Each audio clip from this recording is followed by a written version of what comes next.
एक राजा वासना में इतना अंधा हो गया कि अपनी ही सगी बेटी, अपनी खुद की औलाद को गलत नजरों से देखने लगा। पर फिर कुछ ऐसा हुआ कि सब कुछ हिल गया। विलासनगर नाम के एक राज्य पर राजा मदन पाल का शासन था। राजा मदन पाल बहुत ही धूर्त और अय्याश किस्म का व्यक्ति था, जो हर समय बस भोग विलास के बारे में ही सोचता रहता था।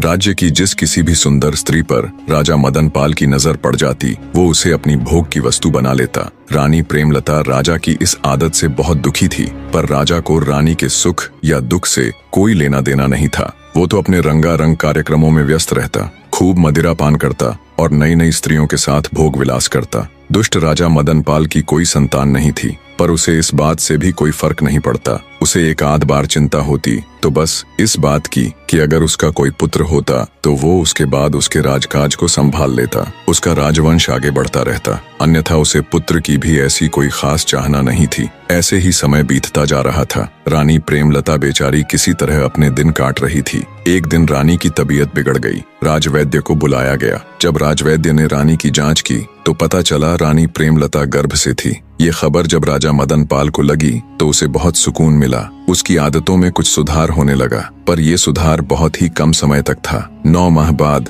रानी प्रेमलता ने एक बहुत ही अद्भुत और सुंदर कन्या को जन्म दिया। पुत्र की राह देखने वाले राजा को जब इसकी खबर लगी तो उसके खून का पानी होते देर न लगी। उसने तुरंत रानी के पास संदेशा भिजवाया कि उसकी कोख से जन्म लेने वाली लड़की का वो कभी मुख तक नहीं देखेगा। वो अपनी बेटी को मुझसे दूर ही रखे। अगर कभी मुझे वो नजर आई तो मैं तुरंत रानी सहित उसको मृत्यु के घाट उतार दूंगा। बेचारी रानी को जब राजा का ये संदेश मिला तो वो खून का घूंट पीकर रह गई। इसके अलावा वो बेचारी और कर भी क्या सकती थी। अब रानी के पास एक सहारा था, तो वो थी उसकी नवजात कन्या। रानी को तो पुत्री के रूप में जैसे नया जीवन मिल गया था। अत्यंत सुंदर नयन नक्श वाली उस अद्भुत कन्या में तो जैसे रानी प्रेमलता के प्राण बसते थे। रानी जब भी उसको छूती, उसके दुलार करती तो उसके सारे दुख गायब हो जाते। रानी ने अपनी बेटी के अद्भुत सौंदर्य को देखते हुए उसका नाम तारावती रख दिया। उधर राजा अब पहले से भी दुष्ट हो चला था। लड़की होने के बाद तो उसने बिल्कुल ही रानी के पास जाना बंद कर दिया था। अब वो पहले से भी ज्यादा क्रूर हो गया था और खुलकर अपनी मनमानी करने लगा। ऐसे ही समय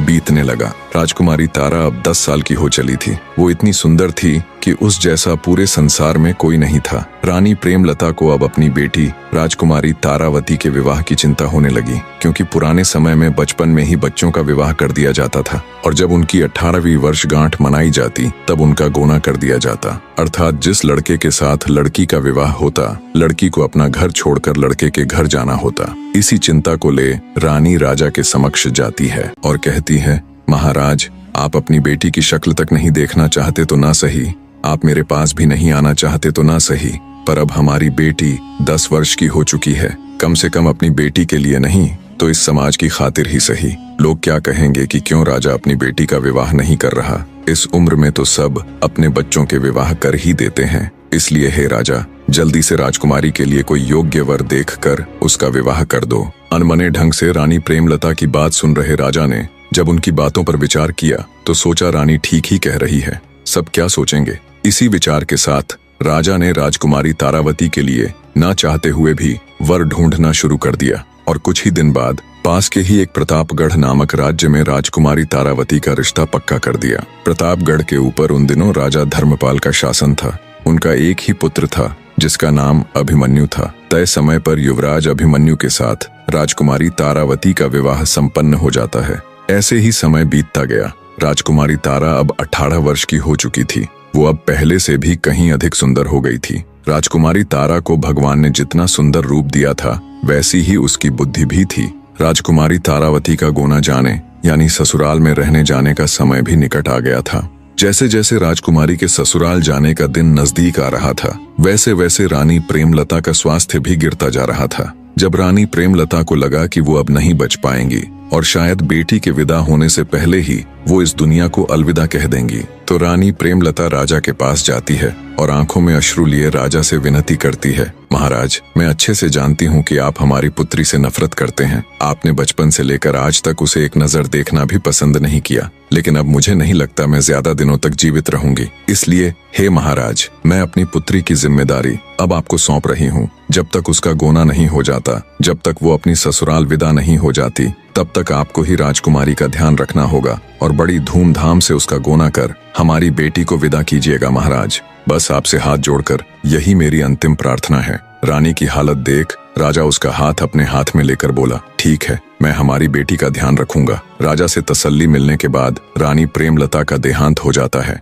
रानी के देहांत के बाद उसे किए गए वादे के अनुसार राजा मदनपाल राजकुमारी तारावती को संदेश पहुंचवाते हैं कि आज वो उससे मिलने आएंगे। जब राजकुमारी तारावती को अपने पिता का संदेश मिला तो उसकी खुशी का कोई ठिकाना नहीं था। जिंदगी में पहली बार आज वो अपने पिता से मिलने वाली थी। दरबार के कामों से निवृत्त हो जब राजा राजकुमारी तारावती से मिलने जनाना महल जाते हैं और उसे आवाज लगाते हैं, तब राजा की आवाज सुन जैसे ही राजकुमारी तारा राजा के सामने आती है तो राजकुमारी तारा को देखते ही मदनपाल सुन्न पड़ जाता है। अपनी ही सगी बेटी को दुष्ट राजा गलत नजरों से देख रहा था। राजकुमारी तारा को जब राजा मदनपाल ने पहली बार देखा तो वो ये भूल गया कि उसके सामने कोई और नहीं बल्कि उसकी अपनी सगी बेटी है। राजा ने आज तक इतनी सुंदर कन्या नहीं देखी थी। मदनपाल को ये विश्वास ही नहीं हो रहा था कि सामने खड़ी ये खूबसूरत कन्या उसकी वही बेटी है जिससे वह जन्म से ही नफरत करता आया है।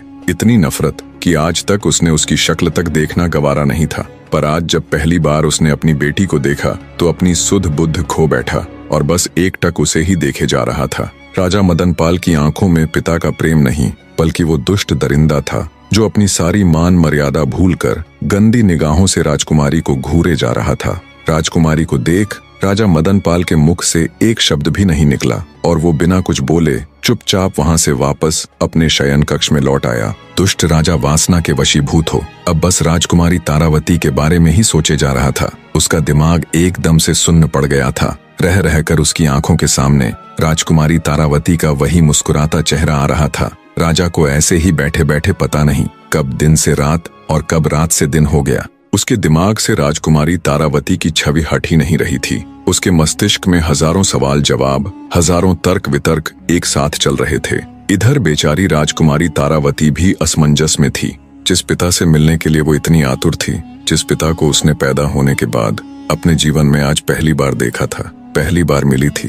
पता नहीं क्यों, पर उससे मिलने के बाद राजकुमारी को लेश मात्र भी खुशी महसूस नहीं हो रही थी।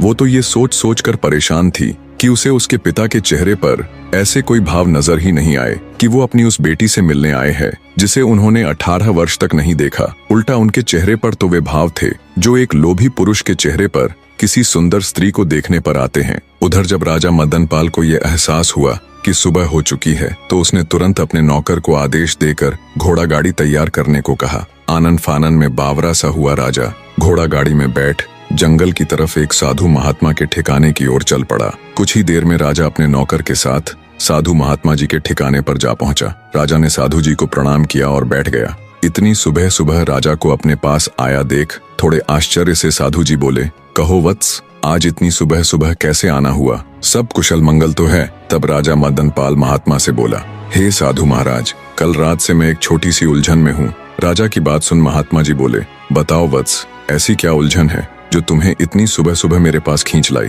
राजा मदनपाल बोला, प्रभु, यदि किसी ने आम का पेड़ लगाया हो, उसकी दिन रात सेवा की हो और कई वर्षों बाद जब वो पेड़ फल देने लगे तो जिसने वो पेड़ लगाया है क्या वह उसके फल को किसी और को देने की बजाय स्वयं नहीं खा सकता? अगर वह स्वयं पेड़ के लगे फलों को खा ले तो क्या ये कोई अपराध होगा?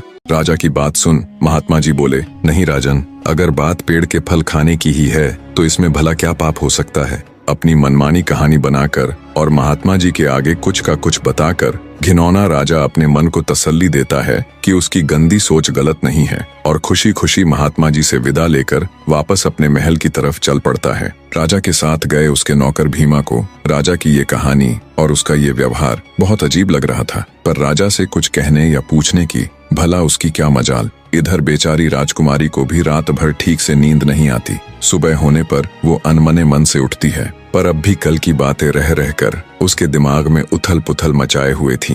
अंततः राजकुमारी तारा ने सोचा कि कहीं ये सब उसका वहम तो नहीं, क्या पता उसके पिता ऐसे ना हो और वो ही उनके बारे में कुछ भी अनाप शनाप सोचे जा रही हो। इसी सोच के साथ राजकुमारी अपने पिता से बात करने का निर्णय लेती है और जब उनके निवास स्थान पर जाती है तो राजा को वहां नहीं पाती, क्योंकि राजा उस समय जंगल में महात्मा जी के पास गया हुआ था। राजा मदन पाल महात्मा से मिलकर वापस अपने महल आ जाता है। काफी देर सोच विचार कर वो एक पत्र लिखता है और वो पत्र अपने नौकर भीमा को देते हुए उसे हुक्म देता है कि इस संदेश पत्र को लेकर तुम फौरन प्रतापगढ़ जाओ और राजा धर्मपाल को ये पत्र दे देना। राजा का हुक्म मिलते ही नौकर भीमा तुरंत प्रतापगढ़ के लिए निकल पड़ता है। कुछ ही घंटों का सफर कर वो प्रतापगढ़ पहुंच जाता है। राजा धर्मपाल दरबार लगाए राजसभा में बैठे थे। भीमा राजा धर्मपाल को प्रणाम कर जब राजा का दिया पत्र उन्हें देने लगता है तो राजा धर्मपाल कहते हैं, क्या संदेश लाए हो, जोर से पढ़कर सुनाओ। तो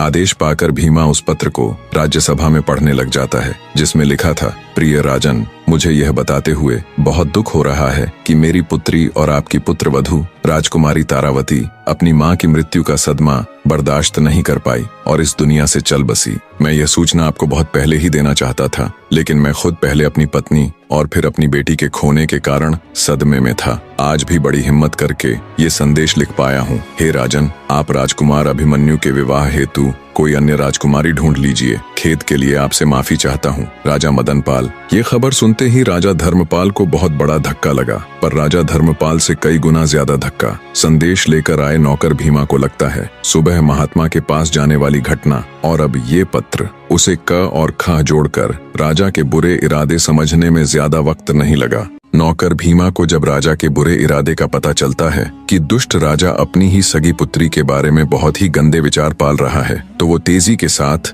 अपने घोड़े को विलासनगर की ओर दौड़ा देता है। पुराने समय में जब राजा महाराजाओं का विवाह होता था, तब लड़की का पिता अपनी बेटी को धन दहेज के साथ ही नौकर चाकर भी दिया करते थे। नौकर भीमा भी ठीक उसी तरह रानी प्रेमलता के साथ विलासपुर आया था, इसलिए वो हमेशा से ही रानी प्रेमलता के प्रति वफादार रहा था। जब उसे राजा के अनिष्ट इरादों का पता चला तो वो कैसे भी करके रात होने से पहले राजकुमारी तारावती के पास पहुंचकर उसे इन सब बातों से अवगत करवाना चाहता था। वो तेजी के साथ विलासपुर की ओर बढ़ रहा था। इधर जब राजा मदन पाल के द्वारा भेजे गए संदेश की सूचना राजा धर्मपाल के पुत्र राजकुमार अभिमन्यु को लगी तो वो बेचारा एकदम सन्न रह गया। राजकुमार की हालत ऐसी थी कि काटो तो खून नहीं, जैसे उसके शरीर में प्राण ही न हो। जब आज से 7-8 साल पहले उसका विवाह राजकुमारी तारावती के साथ हुआ था, तब राजकुमार अभिमन्यु ने तारावती की एक झलक देखी। वो उसकी कजरारी आंखें, वो उसका मासूमियत से भरा चेहरा, तब से ही वो राजकुमारी के साथ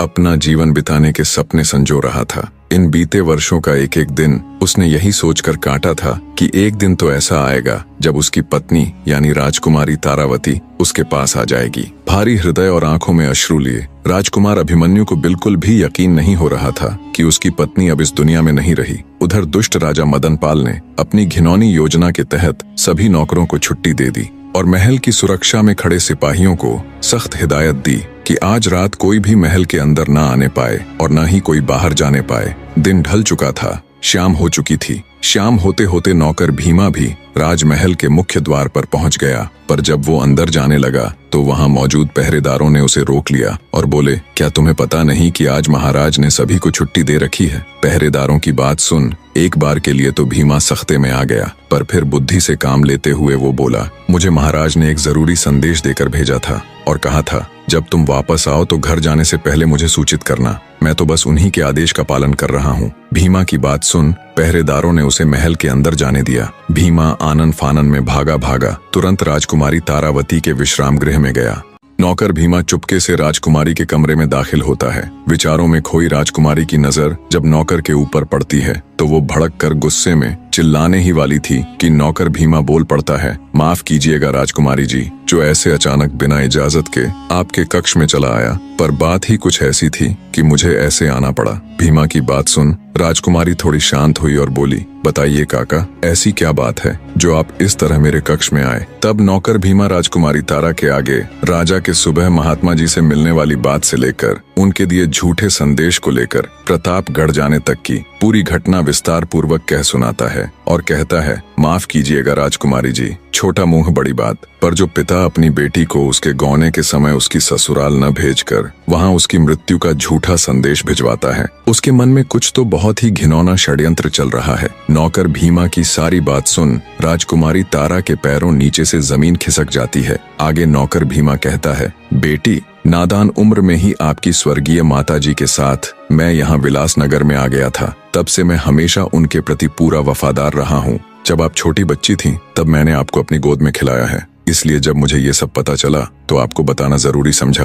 अब मैं जा रहा हूँ। इतना कहकर भीमा वहाँ से चला जाता है। राजकुमारी तारा के ऊपर तो जैसे आसमान टूट पड़ा था। वो बेचारी खड़ी खड़ी जम गई। झरने की तरह उसकी आंखों से टप टप आंसू बह रहे थे। उसका दिमाग एकदम से सुन्न पड़ गया था। एक बार के लिए तो उसे ऐसा लग रहा था कि जैसे वो अपने पिता के बारे में कुछ भी अनाप शनाप सोचे जा रही है। कोई पिता इतना नीच कैसे हो सकता है? पर नहीं, उसने जैसा सोचा वो सब बिल्कुल सही था। सभी तार उसके दिमाग में जुड़ने लगे। वो खुद को उस आम के पेड़ से और अपने पिता को पेड़ के मालिक से जोड़कर देखने लगी। उसे समझते देर न लगी कि क्यों उसके दुष्ट बाप ने उसकी ससुराल में उसकी मौत का झूठा समाचार भिजवाया है। जब उसकी माँ जीवित थी तो उसने अच्छे से राजकुमारी को उसके पिता की आदतों से अवगत करवाया था, लेकिन वो इतना गिरा हुआ और इतना नीच हो सकता है, उसकी सोच इतनी गंदी हो सकती है, ऐसा वो कभी सपने में भी नहीं सोच सकती थी। कुछ देर तक राजकुमारी अचेत अवस्था में बैठी आंसू बहाती रही। फिर उसने विचार किया कि अब उसका यहाँ एक पल भी रुकना उचित नहीं है।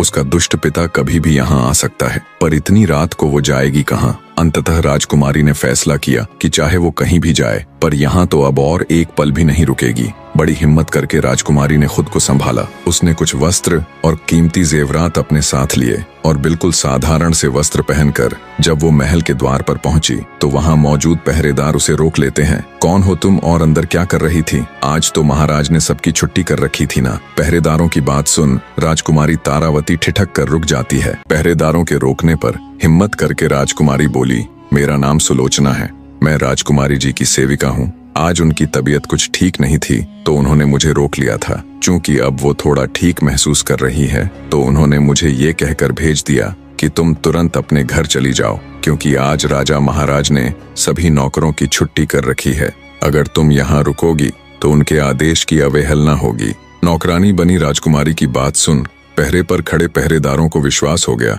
तो उन्होंने राजकुमारी तारा को बाहर जाने दिया। पहरेदारों को चकमा दे राजकुमारी तारावती बाहर तो आ गई, पर अब उसके सामने उससे भी बड़ी समस्या ये थी कि आखिर इतनी रात को वो कहाँ जाए। थोड़ी दूर चलने पर राजकुमारी को एक खंडहर नुमा घर दिखाई दिया। राजकुमारी तारावती ने सोचा, आज की रात यही काट लेती हूँ, सुबह होने पर ही कहीं जाऊंगी। इसी सोच के साथ राजकुमारी उस वीरान पड़े घर के अंदर जाकर एक जगह बैठ गई। उसे अपनी किस्मत पर रोना आ रहा था। कहा तो वो महलों में रहने वाली राजकुमारी थी और कहा अब अपने उस दुष्ट पिता के कारण खंडहरों में रात काटनी पड़ रही है।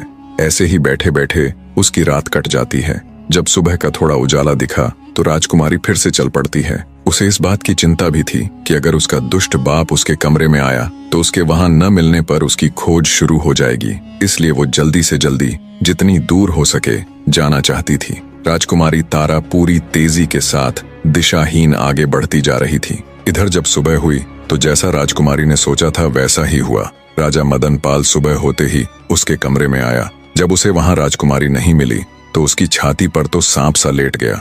पूरे महल में राजकुमारी की तलाश की गई पर वो कहीं नहीं मिली। मिलती तो जब वो वहां होती। निराश राजा मदनपाल हाथ मलता रह गया। चलते चलते राजकुमारी तारा जब थक गई तो पास ही दिखाई दे रही एक नदी के किनारे थोड़ी देर विश्राम करने के लिए बैठ गई। प्यासी राजकुमारी जब नदी से पानी पीने लगी तो उसे पानी में अपनी परछाई दिखाई दी। परछाई देख उसे अपने सुंदर रूप से घिन आने लगी। सोचा ऐसा रूप किस काम का जिसे देख अपने ही हैवान बन जाए। अगर वो कुरूप पैदा हुई होती तो शायद उसे आज ये दिन ना देखना पड़ता। टूटी हुई आत्मा और थके हुए शरीर के साथ राजकुमारी वहीं बैठी रही। अचानक उसके मन में ख्याल आया, क्यों ना वह अपनी ससुराल चली जाए और उसके साथ जो बीता है वो सब उनके आगे बयान कर दे। फिर सोचने लगी, किस मुंह से उन्हें ये सब बताऊंगी और क्यों वो मेरा यकीन करेंगे। तभी उसके दिमाग में एक विचार आया कि क्यों ना इस पापी रूप को ही खत्म कर दिया जाए। ना रूप रहेगा और ना कोई इसका चाहने वाला। क्रूप स्त्री को कोई भी तंग नहीं करेगा। इसी सोच के साथ राजकुमारी तारा ने अपने पूरे शरीर पर कालिख पोत ली कहानी के आगे का भाग भी बहुत जल्द आप सबके सामने होगा। बने रहे।